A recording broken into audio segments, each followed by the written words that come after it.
Hey guys, this is Will Gray. I'm going to be talking about Chapter 9, The Voyage Through the Lifespan.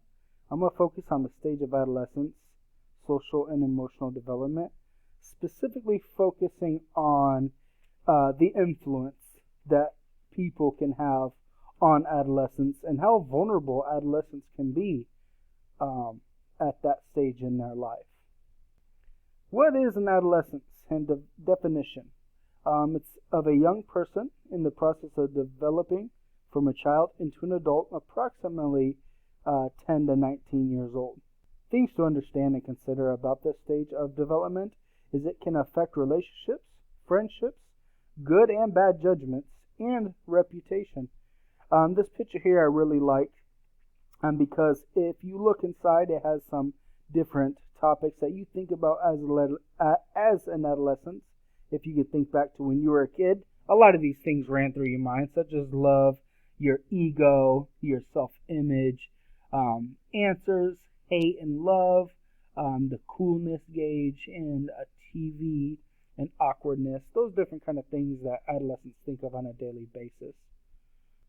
And the fact that they have to balance that all together at such a young age, it's a lot of information for an adolescent to take on throughout that developmental stage.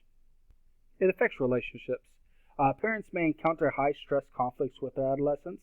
They may become withdrawn from family activities or spending less time with family, but generally still maintain that love and loyalty and respect towards family and parents. When they're not arguing or bickering at each other, they still do care for the family and still will, protect them or defend them when they need to. The relationship with friends and peers. Influence and support from peers and friends increases in this stage. They may not care if the friends are bad or good. It's just that they're getting the attention they are seeking. Individuals who are susceptible to choosing bad friends or bad role models likely come from broken homes, whether it's a toxic relationship with the parents, a fatherless home, motherless home, low income, that kind of thing. Kind of more strays towards the bad influence kind of lifestyle. It's not in hard text that someone that doesn't come from one of those backgrounds is going to just automatically choose good peers and good friends to hang out with. It's just more likely to be that way. Part of the stage of adolescence is Goldberg's post-conventional level of moral reasoning. During the post-conventional level, a person's sense of morality is defined in terms of more abstract principles and values. An example is some adolescents believe that some laws are unjust and should be changed or eliminated. With that being said, as a kid, you can remember saying, oh, that law was stupid or that rule is dumb. I don't want to listen to that. And so you're more apt to not listen to that rule, to be kind of a nuisance to whether it be skateboarding in a prohibited area or going into a building you're not supposed to go into or sneaking out after dark. Those kind of things are where they don't want to listen, but they understand what the rule is. Choices and reputation of an adolescent. Adolescents make decisions based on emotions, so they don't think about the result. They think about what I feel now and what decision I'm going to make now based on how I feel now. And they don't think about the repercussions. They think questions to themselves that they ask are, what can I do to make myself feel good? What can I do to look cool to my friends? How can I make people like or notice me more? And they also feel like they have a reputation to uphold. It can be to look cool, to look tough, to look richer, smarter, or better in sports. They want to uphold that reputation as they value their identity and their reputation just like anybody else. I'm going to give an example of what a negative peer can do to negatively impact an adolescent's life. This example is going to be a little bit more on the severe side, but I think it will give someone a good foundation and a good grasp of what influence can do to an adolescent when it's on the negative side of things. This case is of Bryce Rhodes, who is here. He was a local rapper in Kentucky. He had 4 adolescents who really idolized him. They were considered his friends. He kind of took them under his wing to show them how to rap, show them how to live a quote-unquote gangster lifestyle. And they really looked up to him. They really thought he was, cool, and he would buy them clothes, and he would buy them shoes and whatnot to make them feel special.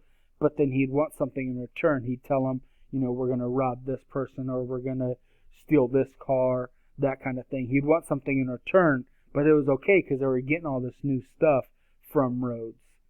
Those 4 adolescents were named Jacory and Anjuan, who were 2 friends, both 17, and Larry and Maurice, who were brothers with different fathers, but they really had a great relationship despite that fact.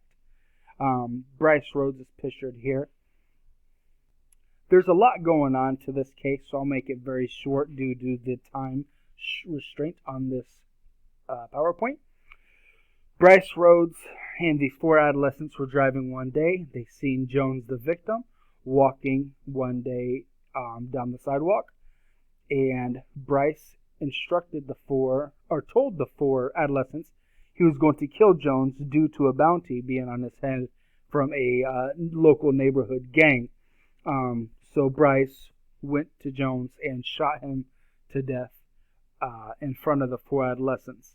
The 4 adolescents didn't say anything for a few weeks. Larry and Maurice specifically stayed away from the 3 older men due to the fact they didn't want to get into any more trouble. They just decided to give them 3 their space and kind of stay out of the way. Unfortunately, Jones was a victim of mistaken identity, and he was not the actual person that was supposed to be killed.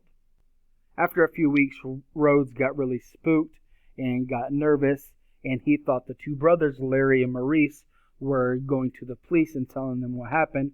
So he instructed Jacory to lure them to his house. The lure was that they were going to a party. So as they sat in Rhodes' house getting ready for this fake party, Rhodes instructed Jacory to tie both of the brothers up. He had Maurice, the brother on the right, go into the bathroom, and Larry, this brother right here, proceeded to lay down on a blanket that Rhodes had laid down in his living room. Rhodes proceeded to stab Larry 20 times while he was gagged and with a mask over his head to where he can't see.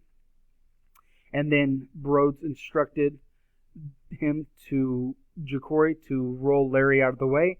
They did the same to Maurice. They gagged him, put a mask over his head, and as he was bound, Rhodes proceeded to stab him 20 times. Rhodes instructed Jacory to stab each one time. That way he was an active participant and he wouldn't be the only one going down. Jacory and Anjuan, fear for their life, they participated in this and helped clean up the scene as Rhodes discarded the bodies and burned the bodies of Larry and Maurice. Now there's so much more context behind this story, but I think it is a good example showing that 4 adolescents took the relationship they had with Rhodes very seriously. They trusted him, they acknowledged him, they looked up to him almost as a big brother or father figure, and ultimately led to all 4 of their demise. Unfortunately, Larry and Maurice paid with their life, and Jacory and Anjuan paid with their freedom. This just goes to show how influential adolescents can be when giving the right concoction of lies and betrayal. Thank you for listening.